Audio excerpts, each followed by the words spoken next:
Lava rock, also known as volcanic rock or scoria, is a type of rock that is formed from cooled and solidified lava.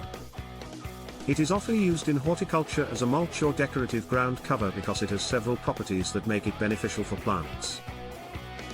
One of the main advantages of using lava rock in horticulture is that it is a very porous material, which means it has many small air pockets that allow it to hold onto water and nutrients. This can help to improve soil structure and drainage, making it a good choice for plants that prefer well-draining soil.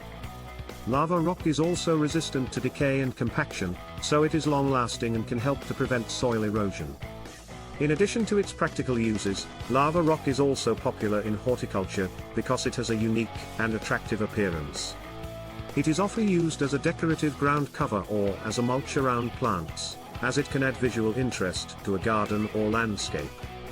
It is important to note that lava rock can be heavy and difficult to move, so it is not always the most practical choice for all types of horticultural projects. Additionally, it is not a good source of nutrients for plants, so it should be used in combination with other soil amendments or fertilizers. Thanks for watching.